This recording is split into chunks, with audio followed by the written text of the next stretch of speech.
Hello everyone, this is Bonfire Madigan. We're not crazy, the system is. Tune into the Radical Mental Health Show hosted by the Freedom Center, Wednesday nights, 6 to 7 p.m. on Valley Free Radio, WXOJ 103.3 FM.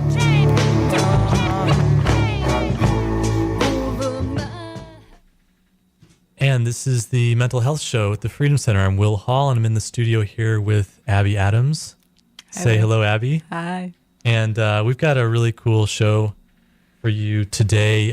We have our guest speaker. He's actually going to also be appearing locally at the Martin Luther King assassination event that you just heard the promo about. It's John Judge, and he's a researcher on the politics of the United States and has done a lot of work around the history of U.S. government mind control experiments and MKUltra. So this is kind of like our conspiracy theory special. No theory, all conspiracy. So we're gonna bring John on the line from, where's he calling from, DC or? No, he's actually in Boston right now, and he's setting up for an event on the 9/11. The reason we actually know him is because he was active in the 70s during the Psych Survivor movement, and we got hooked up with him through somebody that we had organized an event with.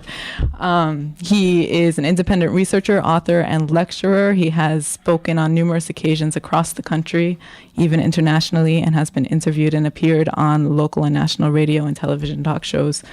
The event that's coming up on Sunday, he's going to be speaking about his work around the MLK assassination files. He's also the co-founder of the Committee for an Open Archives, which merged with the bunch of different organizations to form the Coalition on Political Assassinations. And that work brought him to the offices of Cynthia KcKinney to... she's a congressperson, right? She's a congresswoman from Georgia. Who's kind of been vilified by the right, so the right wing. So I actually don't know that much about her career, but... I think this is John Judge on the phone now. He is. Can we Yeah, is he there? John, are you Okay. So we were just in the process of introducing you and reminiscing about the first time we met, which was actually, we were down in Washington about a year ago at the Mind Freedom International Conference. And we had just done an event with Lenny Lapon on coercive psychiatry and Nazi involvement in the psychiatric institutions in the U.S. He gave us your number, we called, we met, and the rest is history. Or herstory. Right on. So we are very interested to learn about your work with COPA around the MLK assassinations, which we'll be speaking about this upcoming Sunday at 7:30 at Smith College Browsing Room. Yeah, maybe you should, John, if you could just give us like a little 2-minute teaser. I know we mostly want to focus on MKUltra and psychiatry, but if you could just give us a little 2-minute teaser of what your talk at Smith is going to be like on Sunday, that I think would be very interesting. Or maybe you could talk about the event that you gave last night, which I had the pleasure of going to see. It was quite an experience. Well, I had the opportunity last night to talk at Roxbury Community College in Boston to a group of, I guess it was about 200 people that had come out, a lot of students and young people, to hear Dr. William Pepper. He's an attorney in the United States, also a barrister in England, who was the last attorney to represent James L. Ray, the alleged assassin of Dr. King, wrongly accused, and whose appeal got to the point of testing the rifle ballistically and showing that it was not the weapon that killed Dr. King, at which point Judge Joe Brown, an independent judge and forensic expert himself, was pulled off of the case by the Tennessee courts. And before another judge could be appointed, it became a moot issue because Ray was denied access to a liver transplant outside the institution, and he died inside the prison. So then Dr. Pepper became the attorney for the King family in their civil suit in Memphis, where the entire record of everything that was known, at least by that point, about the assassination, who was behind it, how it was actually carried out, was presented to a jury, which ruled not only that Ray was innocent, but also that elements of the federal government were guilty. So that's quite a bombshell. And so basically, and it's a bombshell that the press wouldn't touch. Exactly. Nobody covered that trial. I remember seeing a piece in the New York Times that was very condescending and dismissive, and sort of like, this was sort of a symbolic victory for the King family to kind of deal with their grief or something. There was that, or indications that the attorney was fooling the family, but the family knew all along that the government had been lying and been after King and was responsible for his death. And I'm working with Representative Cynthia KcKinney on a bill which has 61 co-sponsors in the House, and is just getting co-sponsorship also from Senator Kerry here in the state of Massachusetts. Wow. On the Senate side. He's going to introduce a Senate version of the bill. So that's moving forward, and it's to release all the government records on the life and death of Dr. King. So this could really blow the lid off the whole government role in the MLK assassination. And just to remind people, this Sunday it's Smith College at 7 o'clock. 7:30. The information is thrilled that this is its first public event. The Info Collective, and yes. that we can promote this information. Smith College, 7:30. Going to hear more about the U.S. government's role in the assassination of Dr. King. But let's put that on pause for a moment and let's move right into our mental health focus. Abby and I are fascinated with. We have to wonder if there's no such thing as mental illness, if there's such a thing as mental health. But go ahead. Yeah, right. Well said. I mean, Abby and I are really fascinated with MKUltra, and I think that anybody who freaks out on a paranoid scale gets really sort of obsessed with the CIA or gets validated a little bit by this information. Yeah, the reality is that it's real. So maybe we should just start, John. If you could just tell us a little bit about what was the government doing with this MKUltra, LSD, mind control, psychiatry thing in the 60s and 70s, or 50s, I guess it was. Well, actually, the experiments on mind control date back into the fascist period in Germany that Lenny Lapin helped to expose. And a number of those scientists were also brought forward to Edgewood Arsenal and other places where they later did the testing in the 1950s and 60s on American soldiers and other subjects. And this attempt to control the brain dates back, but when it was exposed in the 1970s, many places disavowed it. Colleges were involved to the tunes of hundreds of millions of dollars in terms of carrying out these CIA-backed or Pentagon-backed experiments, and the Pentagon did as much, if not more, than the CIA did. Military intelligence was studying it all through World War II, but when it became exposed, they had to come up with an excuse for why they would be studying such a thing as how to control your mind, make you confess or forget things, long-term and short-term memory loss, and other technical capabilities that they were developing, and using combinations of the psychiatric torture and technology along with drugs and other kinds of isolation. Yeah, we were hoping, what exactly were the experiments that were tested on? Well, there's a whole range. There's probably 60 different kinds, but they had a range. For psychiatric survivors, what do you think is the most relevant and the most important to understand? Well, I think that I'm not sure how many. It is the case that all people in locked institutions are tested on and experimented with.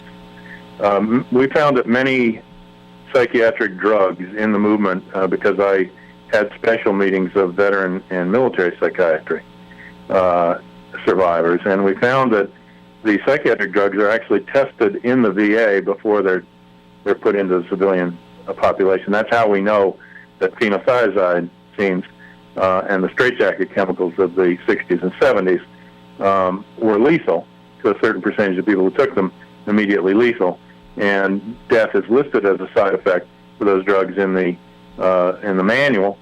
And Lenny Lapin said, if death is a side effect, what's the main effect? We also know that any captive population in prisons or psychiatric institutions are guinea pigs in terms of psychosurgery or manipulation. But the MKUltra stuff that was tested in that period, the rationale for it was supposed to be that we had to catch up with the Koreans. But the story about the Koreans doing brainwashing on the pilots and the beginnings of mind control, supposedly, is really a myth. And that myth was created for the specific reason that they wanted to cover up the fact that the United States was using chemical biological weapons against the Koreans in the Korean War in the 1950s. And when pilots were downed and captured in the Korean War, some of them confessed to using the weapons. There were also weapons canisters found. And when 3 authors researched and tried to do a book about this during the Korean War, Eisenhower had not only the book banned, but the 3 authors put in prison. and hushed it up. And two doctors came forward who are important to the history of MKUltra and to the disinformation about the history of Nazi psychiatry, and that's Dr. Jocelyn West, a very well-known doctor who killed an elephant by giving it LSD and continues to this day to do human experimentation at the neuroscience laboratories out at UCLA. And he was a leader in the MKUltra testing, especially with the acid and the LSD and LSD derivatives and mixtures. But also Dr. Robert J. Lifton, who wrote a book called Nazi Doctors. That's basically a cover-up book saying that these good German scientists were deluded by a Nazi biomedical mythology, and they created doppelgangers or double personalities so that the good doctor could carry out the evil experiments. I said to Lenny when I read this, now we have twice as many Nazis as we had before. But I think it was the psychiatrists who were part of the World Psychiatric Association and the World Eugenics Association in the 1920s, both of which cross-fertilized each other and came up with the idea that there was a genetic explanation for feeble-mindedness, mental illness, and all the terms that they had, and that therefore eugenics was a movement that could clean the human gene pool of these defectives. And for those of you who don't know, that viewpoint is what we now know as the biomedical model, and it's what we are working so hard to expose. Yes. And, this idea caught on. It was promoted, and it was developed here in the United States. And Edwin Black, who's done other interesting work on IBM and the Holocaust and the transfer agreement, he did a very exhaustive and scholarly book called The War on the Weak. And it's about the attempts to create a master race in the United States in the 1920s.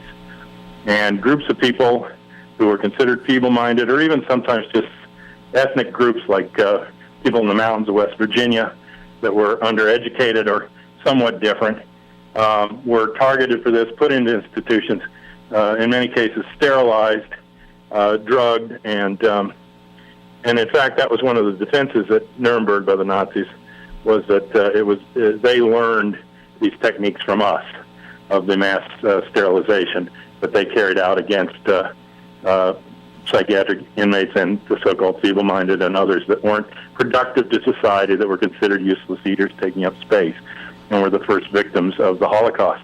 And they moved on then from that to euthanizing people. But this idea that you could clean these so-called diseases of perception and consciousness, or different reality, or different ways of looking at things out of the human gene pool with a matter of selective breeding and sterilization, caught on and became an underpinning of much of this. And then additionally, there was this second strain which said that even if you leave those people there are other ways of manipulating the brain that are important.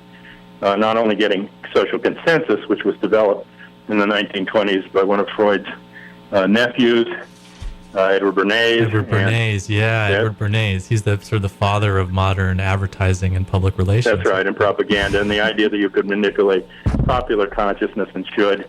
And, other people have developed that into an artwork all the way up to the current day, when we have actual courses and whole schools at some universities in what's called perception management or information warfare. And again, this is all said to be necessary to learn because the enemy is doing it. And that's always the excuse. And so the worst elements that they come forward with, they excuse on the grounds that somebody else has done it first, much in the same way that the Nazis defended themselves at Nuremberg by saying we did it first, as if one Holocaust excuses the other. So this is really where the MKUltra program came from, was this interest in controlling the mind that had both a biological and a sort of a social component. Yes, it was both for social control and for cleaning out the gene pool and getting rid of the people that were dysfunctional or had different kind of consciousness or behavior. But behavior is a pretty slippery animal, so to be defined and stigmatized and characterized and identified and dealt with, especially, or to lose your civil rights over your behavior, unless it's objectively oppressive or harmful behavior, it's a field that's sort of a pseudoscience. I mean, to say that one kind of behavior, and I remember one of the chants in the anti-psychiatry movement when we were held one of the national meetings in Colorado. We went past a state mental institution, and some of the inmates were out on the lawn, and we chanted, "You say tomato, and I say tomato. Psychiatry out of Colorado." And I thought you were going to do the "Psychiatry has to die" chant, which maybe we that's my little song. I can do that a little later. But we had some very clever chants and mottos back in the beginnings of the anti-psychiatry movement here that I was part of for 10 years, both basically as an ally, since I was not myself fully psychiatrized, although one doctor threatened to put me in a mental institution. For good reason. Well, of course. We're all there for good reason. It's just a political reason.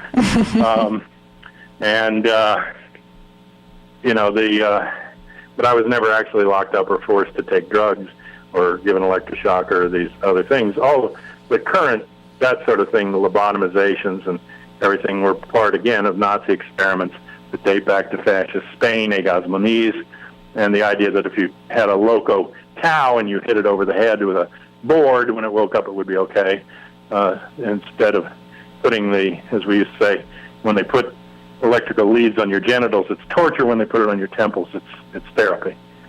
And so they basically shocked the brain, knocked out and killed many cells, backed up human memory, and then the person was so-called cured of their imminent crisis. And that form of psychiatric treatment was prevalent during the MKUltra experiments? Yes, these were things that were developed prior to that, and then those techniques were used as part of the experimentation. And the goals that they had included, for military purposes, included the erasure of long and short-term memory. They were different ones. MKUltra is an overall name for many experiments. There was MK Naomi, MK Delta, Artichoke, Bluebird, Project Often, which was a memory project. In fact, one of the funniest things I read about these experiments was in a newspaper quoting the CIA saying that after information came out about long-term memory loss operations, someone in the CIA said, yes, we do have records that show that we did experiments on how to create long-term memory loss, but no one at the agency has any recall. How many people were actually experimental subjects in these? Well, and then there actually were some lawsuits where they got... yes, there were lawsuits mostly in Canada against Dr. Ewan Cameron, who used white noise and other things to wipe out and create second personalities, destroy memory, or program in. That was another thing that they began to build, program in the capability of people, committing crimes. And murderers are becoming trained or programmed assassins to carry out military operations under a program model. But it was thousands of people that were yes, absolutely, at least thousands. And we don't know if you add in all the people that were institutionalized and tested for various aspects of this, it's probably many more. The budget for the program was in the billions of dollars, was it not? It was a huge... Yes, over the time, it was a very large budget. I don't think we even yet know how much. The theme of one of the books about it was that it was a failed experiment. In other words, that they spent 40 years trying to manipulate the human mind, and they failed. But the reality is I don't think they failed. I think they went from an individual mind control to a mass mind control model.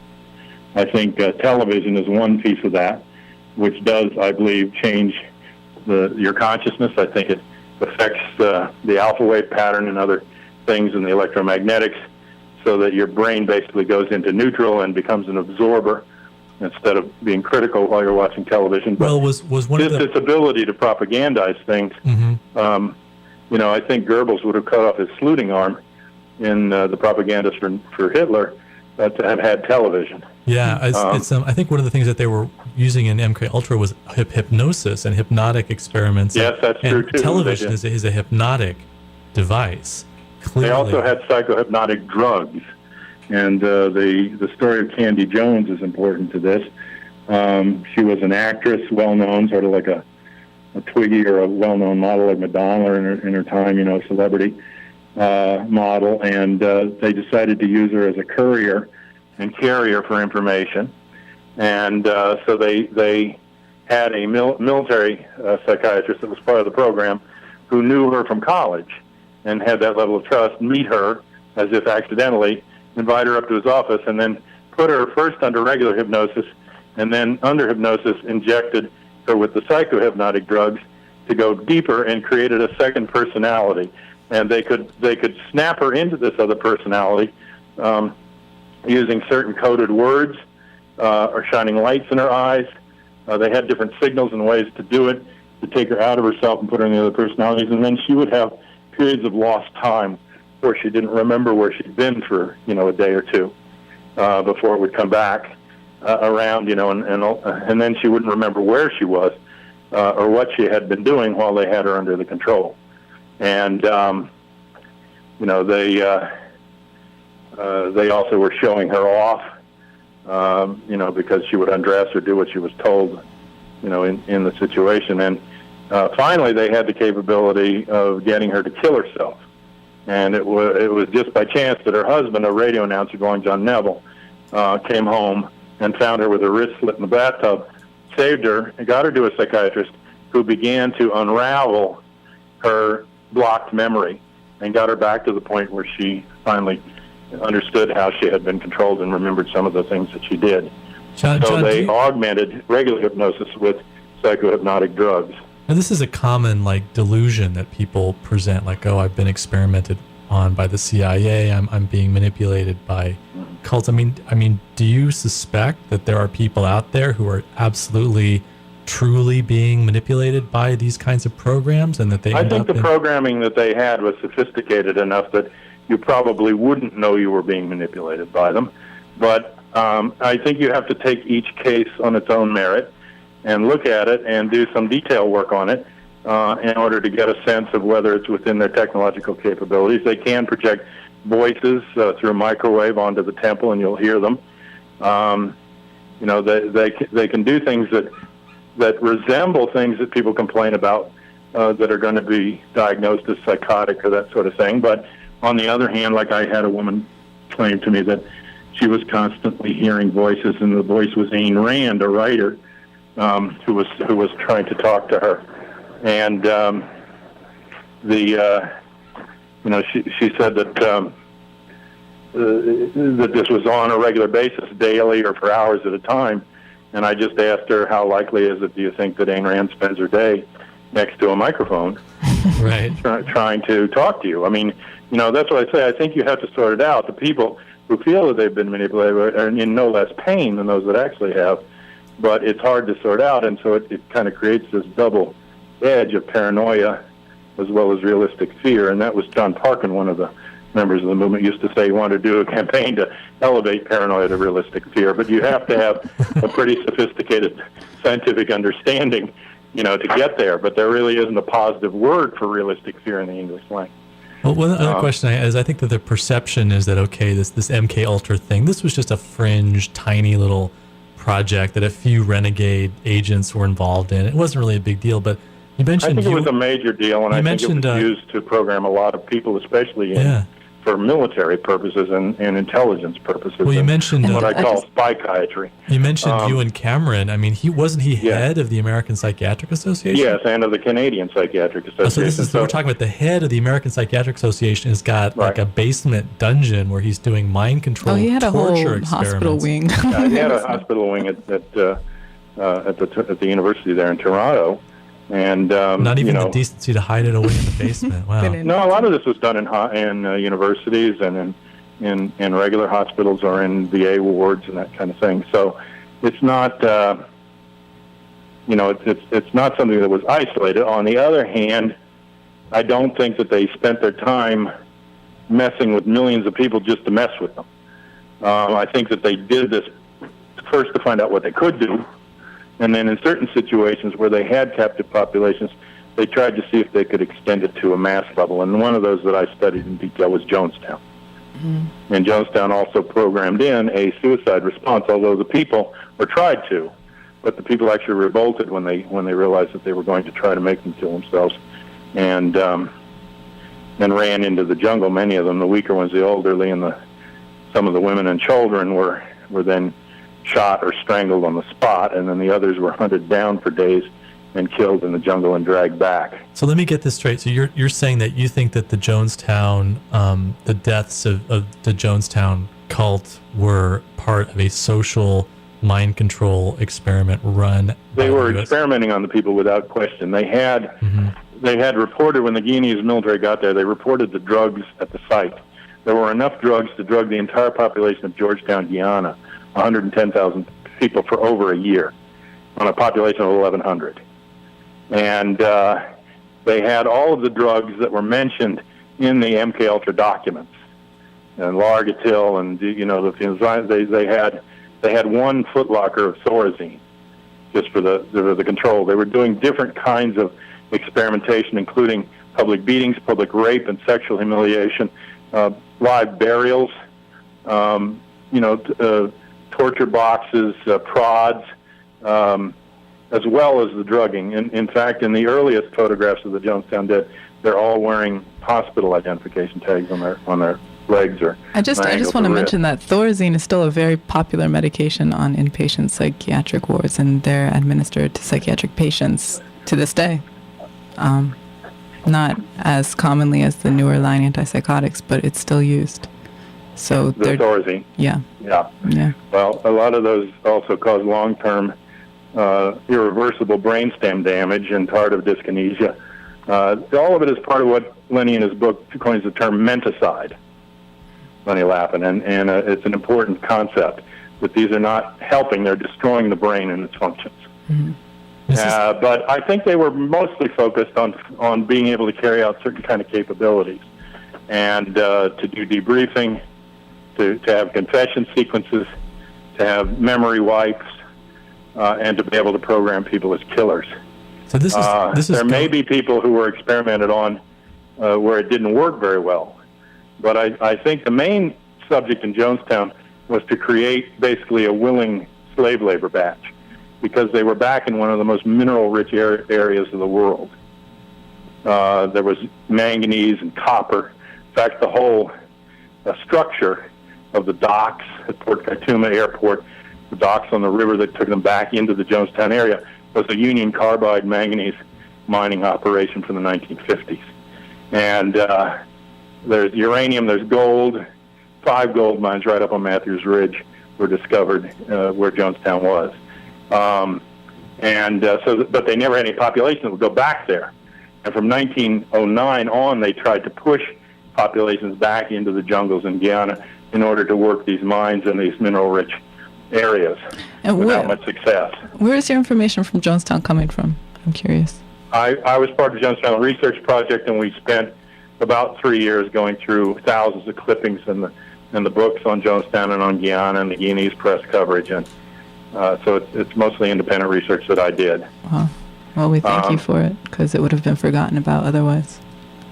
John, yes, I mean, it was seen as a cult mass suicide and forgotten instead of a black genocide operation, which is what it was, because 80% of the people who died were black, 95% were women. A lot of children were killed. John, is this kind of stuff still going on today, and what form does... I believe that there are other camps and, isolated areas around the world. There was one in Chile called Colonia Dignidad that may have had more than one iteration. And whenever you have captive populations, you can begin to experiment on them. Usually you're not just torturing people like at Abu Ghraib for the fun of it or to get the information. You're also testing new methods. It was fairly clear to me that Abu Ghraib was was an ethnically oriented sort of torture, using dogs with Muslims to feel they're unclean animals. Their saliva is unclean, and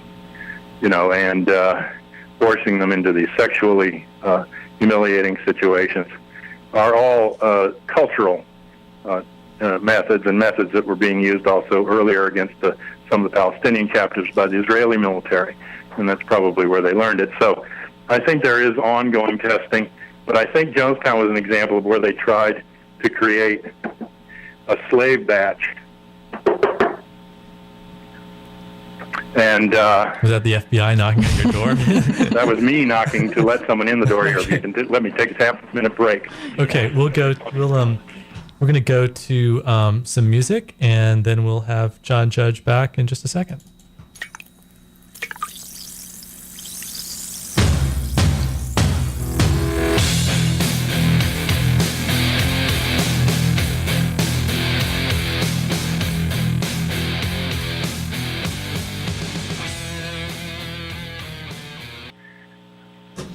We're back. That was Okay. L7 with a little diet pill interlude for us. And we are back with John Judge. For you're just joining the show, this is the Freedom Center Mental Health Show. I'm Will Hall with my co-host, Abby Adams. And we're talking with John Judge about government-sponsored mind control, MKULTRA, and beyond. It's an uplifting and positive feeling show. So we were talking. Lift it up. Be sure to check out our mental health resources at the end.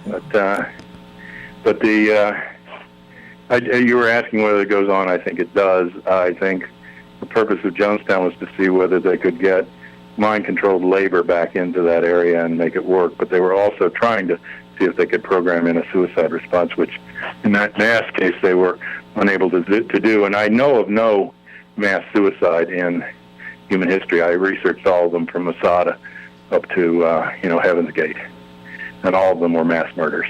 Heaven's Gate was a mass murder. Is there a government angle on Heaven's Gate, or? Well, I'm not sure why they murdered them, but their own website, which I went to immediately, said that if you killed yourself, you wouldn't get on the comet and go out with the aliens. So they themselves had a prescription against suicide in their own cult beliefs. And then the positioning of the body showed that they had been killed and then moved.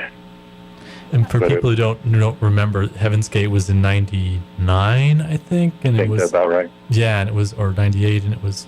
No, actually, that's not true. I think it was '97 or '98. I could just say what it was. It was just some kind of strange UFO religious cult where they all died. They were also computer programmers. They were living in the house of a very rich house of somebody that had ties to the government and had rented it to them. And the guy Applewhite had his own history of possibly being an MKUltra program person who was married his psychiatric nurse at the hospital, and who she served as a control for him.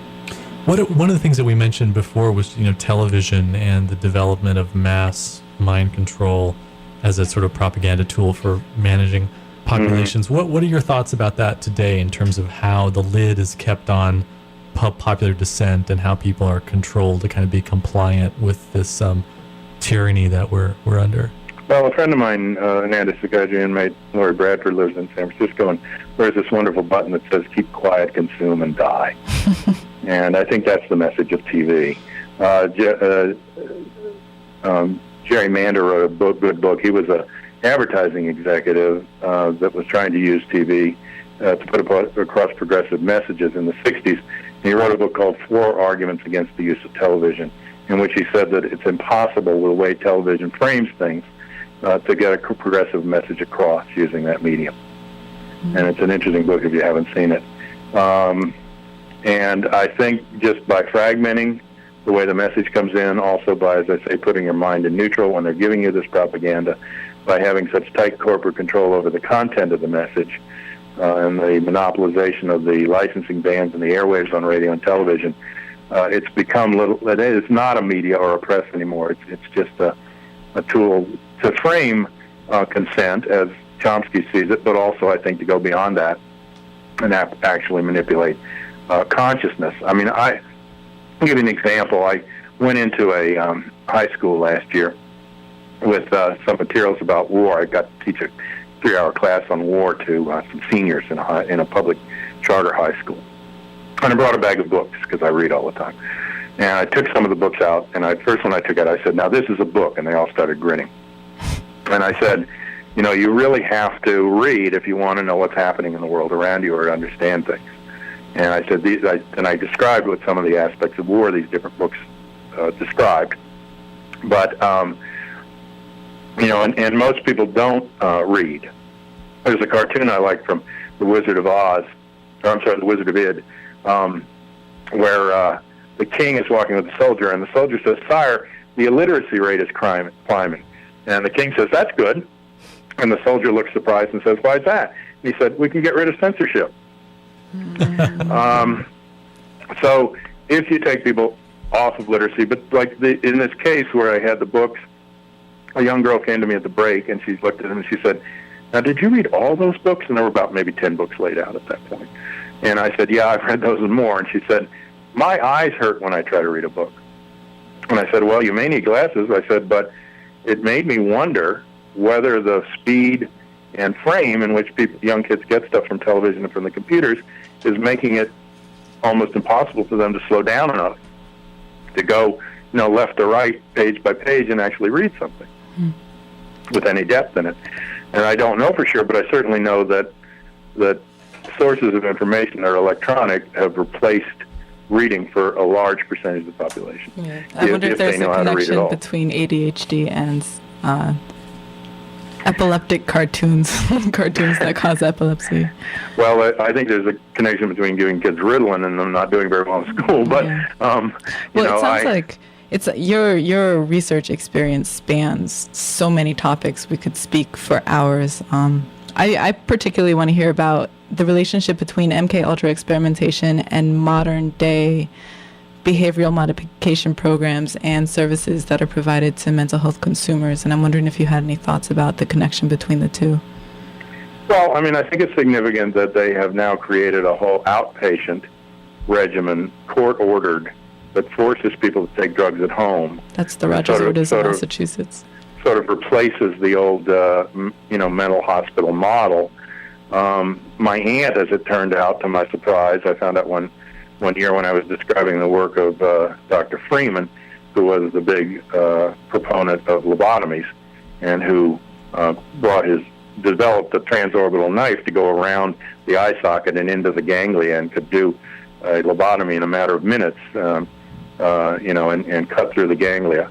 I first found out about a lobotomy when I was about 11 or 12 years old in my neighborhood, which was CIA and NSA and Pentagon generals and the top brass in the Pentagon, when I asked my mother, just unknowingly and innocently, why Mrs. Smith and Mrs. Jones and different people up and down the street that I knew, different mothers, didn't seem to have, I didn't have the term then, but I didn't have any emotional affect. They didn't laugh, they didn't cry, they didn't seem to show any emotion. And my mother said, well, they've been lobotomized. And I didn't know what lobotomized meant then, but you think about that, and it's in that community where these people are the top CIA spies and Pentagon generals. This is like the Stepford Wives or something. And it was used, and the model was predominantly women that acted up, that they weren't taken in. And Dr. Freeman himself said, that women after lobotomy make good housewives. And, he said it didn't work as well for men, but it was good for women. And my aunt, as it turned out, when I was telling this story to my cousin one Christmas, my Aunt Jay, a registered nurse, piped up and said, I was Dr. Freeman's scrub nurse. And I almost fell off my chair, and I said, you were? And I said, why was he doing all these lobotomies on the women? And she said, well, then they could go home. Mm-hmm.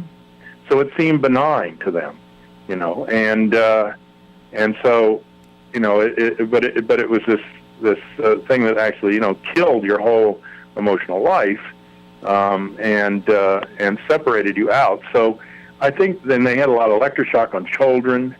Things became widespread in terms of, you talk behavior modification. I think probably statistically, more kids were put in psychiatric institutions when they resisted the draft than ever ended up in jail for resisting the draft.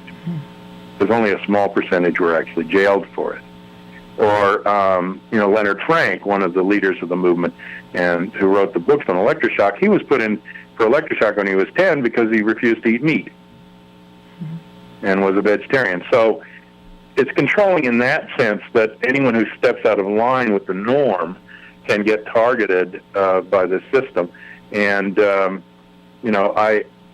you may be more aware of programs than I am at the present time for, how they're trying to modify behavior. But I have talked to young people who have been in the psychiatric units now, and they have whole regimens of privilege where they have to behave certain ways in order to get the right to, leave the room or read a book or, that sort of thing. So that I know it's become very regimented.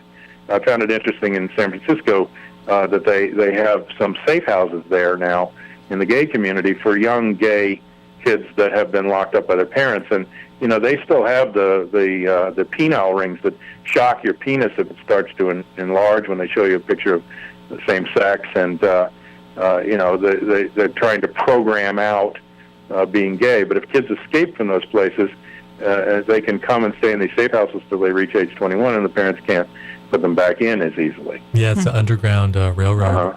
So that's a form of behavior modification. And there are many others, I'm sure, that just have to do with acting up. What they call ADHD and all this stuff, we call the class clown.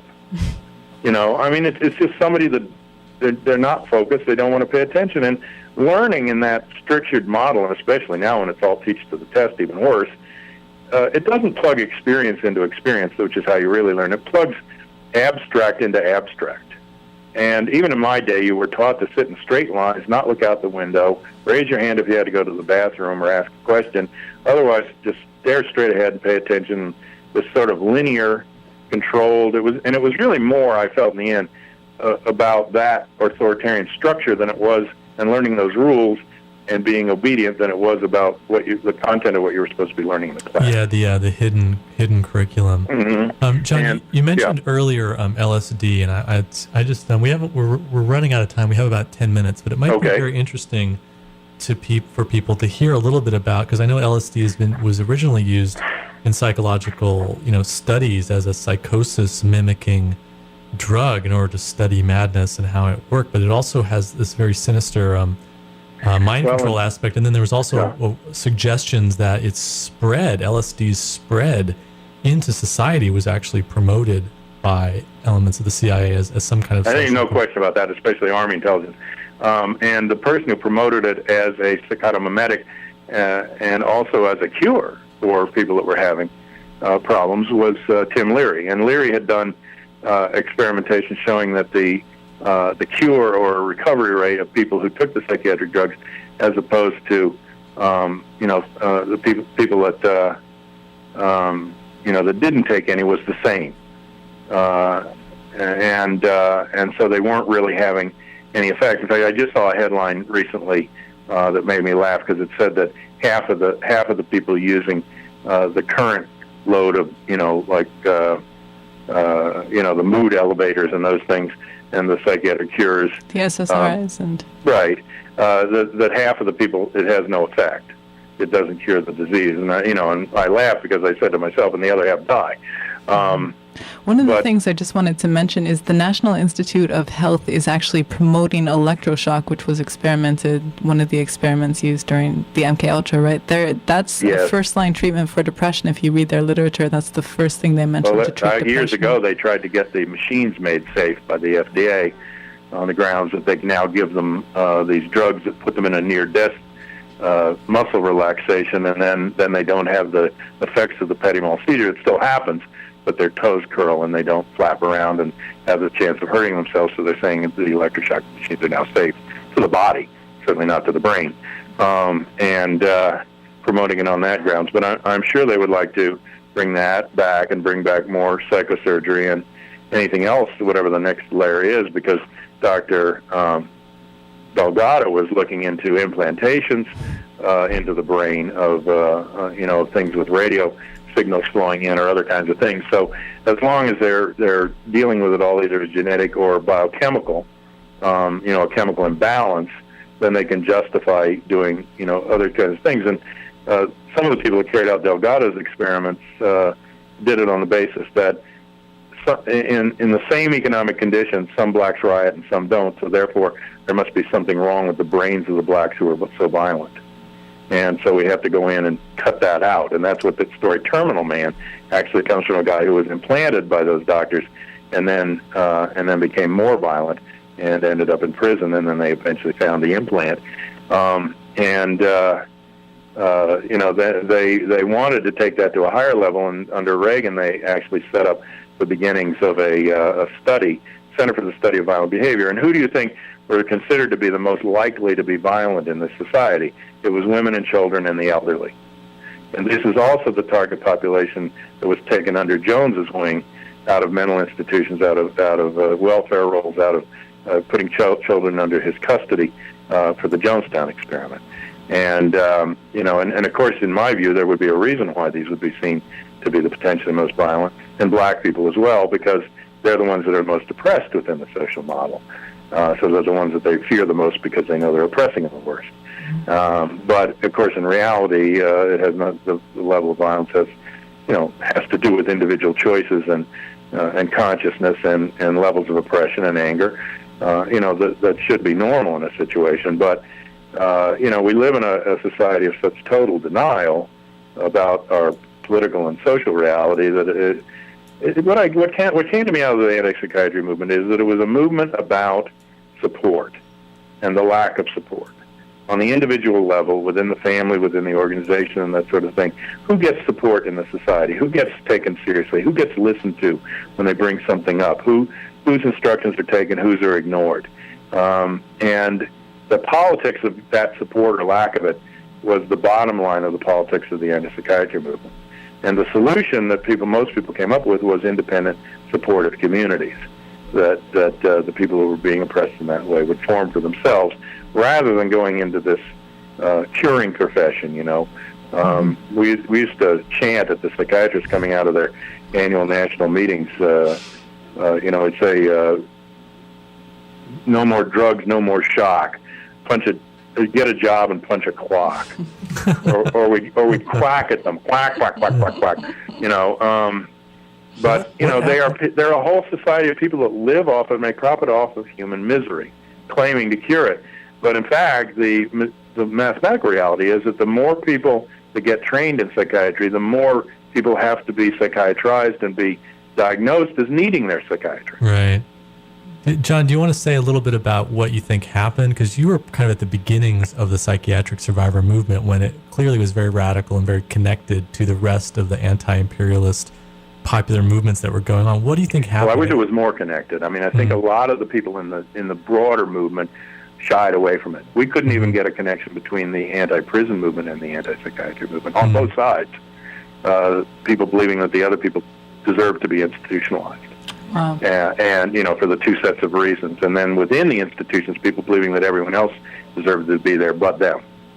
And it had its own internal contradictions and a lot of work that we had to do on sexism and racism and other aspects of the movement. But it was still a cutting-edge movement that was dealing with a level of oppression that wasn't recognized, and people liberating themselves out of their self-definition under this behaviorist and biomedical model. And there were a lot of very courageous and beautiful and creative people within that who, you laughed before about John Perkins, but he was a brilliant guy that had been part of the back home movement in World War II, which was a GI movement after the end of VJ Day to come home from Europe. They didn't want to be permanently stationed there any longer. The war was over. They wanted to come home. And he had been a leader of it, and somebody that read books, and they singled him out for a series of 13 insulin shock treatments, which was a method they used that predated the electroshock. So was there a co-optation that happened? Yes, I believe so. I mean, I think that these were radical people addressing the root causes and the support issue, which really spreads out into the whole question of privilege in the society. And instead of being allowed to do that, they began to be bought off by elements of the psychiatric movement itself. For instance, there was a point where we would sit down and lock arms in front of the doors of the APA annual meetings. And then there was a point where people sought entrance into the meetings to sit at long tables with the psychiatrists and seek common ground. And I remember once telling Lenny we should take buckets of dirt and shovels in there and throw them on the stage, because the only common ground we have with psychiatrists is when they're in their grave. Well, obviously things have changed a lot in this movement. So then it got into like people opposing the drugs and opposing the force shock and saying, no, it's up to individual. You get a good psychiatrist, you take a good drug. You have, it's consumer choice is what it became. Mm-hmm. And then also the models that could have been more radical and built supportive communities. John, I hate to interrupt you, but we are running out of time. Okay. I can't thank you enough for being here with us on the show. And just to remind everybody out there, John will be speaking on his work with the Coalition on Political Assassinations and Cynthia KcKinney around the MLK assassination, working to declassify government documents. That's going to be 7:30 at the Smith College Nielsen Browsing Room. Doug Valentine will also be speaking. So, John, we got to get you back on the show. We need to talk more about this. Do you have time for my little end song? Yeah. Okay. Yes. Give us 2 minutes. There once was an ex-inmate who used the name of Kate, and she'd been drugged and she'd been shocked. She'd been locked inside a box, but Kate, when she got free, she said, it's not just me. It's all of us who raise a fuss. They say we're all crazy, but you can't fool me, I'm anti-psychiatry. No, you can't fool me, I'm anti-psychiatry. Till the day shrinks die. That was an old movement song. Oh man, thank you that made my day, man. Thank you so much, John. All right, Judge, well, thank you for having me, and I'll see you folks soon. Yeah, we'll have you back on the show. That was John Judge calling us from Boston, and John's going to be speaking on the MLK assassination. He won't be singing the anti-psychiatry song, but he's going to be speaking on the MLK assassination at Smith College on Sunday. Abby, thank you very much for joining me. This is Will Hall. You are listening to Valley Free Radio, 103.3 FM Northampton, and thanks for tuning in.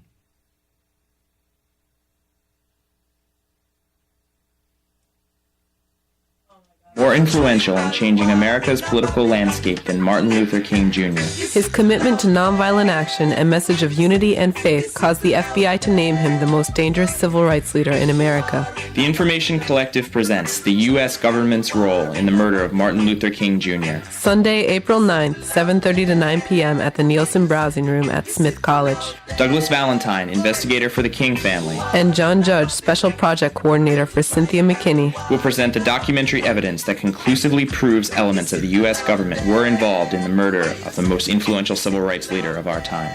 The event will be followed by a benefit.